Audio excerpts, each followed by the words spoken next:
अस्सलामु अलैकुम वरहमतुल्लाहि वबरकातुहू। आऊज़ु बिल्लाहि मिनश्शैतानिर्रजीम। बिस्मिल्लाहिर्रहमानिर्रहीम। मैं उम्मीद करती हूँ कि आप सब खैरियत से होंगे। तो आज मैं एक बहुत अहम टॉपिक के साथ आप लोगों के सामने हाजिर हुई, यानी कि नमाज शब की फ़जीलत। नमाज शब किसे कहते हैं? तहज्जुद की नमाज को नमाज शब कहा जाता है, और उसकी क्या फ़जीलत है और वो पढ़ना क्यों ज़रूरी है, किस तरह से। तो एक हदीस मेरे पास मौजूद है सहीह बुखारी में, यहाँ पर जिससे इसकी फ़जीलत का पता भी चलता है।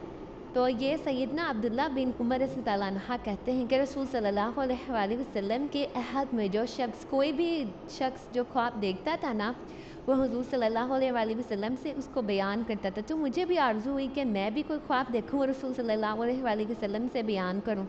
तो मैं नौजवान था, और उस टाइम पर मैं जब हुज़ूर सल्लल्लाहु अलैहि वसल्लम का अहद था, तो उसमें मैं मस्जिद में सोया करता था।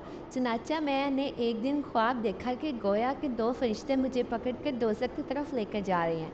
फिर वो एक ऐसी पेशदार बुनी हुई है जैसे कुएं और उसके दो खंबे होते हैं। उसमें कुछ लोग हैं जिनको मैंने पहचान लिया। बस मैं कहने लगा कि दोज़ख से मैं अल्लाह ताला की पनाह मांगता हूँ। सैयदना अब्दुल्ला रज़ियल्लाहु अन्हा कहते हैं कि फिर हमें एक और फरिश्ता मिला, और उसने मुझसे कहा कि तुम डरो नहीं। इस ख्वाब को मैंने उम्मुल मोमिनीन हज़रत हफ्सा रज़ियल्लाहु अन्हा से बयान किया, जो कि उनकी बहन थी। और हज़रत हफ्सा ने उसे रसूल सल्लल्लाहु अलैहि वसल्लम से बयान किया। तो आप सल्लल्लाहु अलैहि वसल्लम ने फरमाया कि अब्दुल्ला क्या ही अच्छा आदमी है, काश तहज्जुद पढ़ता होता। उसके बाद हज़रत अब्दुल्ला बिन उमर रज़ियल्लाहु अन्हा रात को बहुत कम सोते थे। तो इस हदीस से हमें ये पता चलता है कि तहज्जुद की जो नमाज है वो हमारे लिए कितनी ज़रूरी है।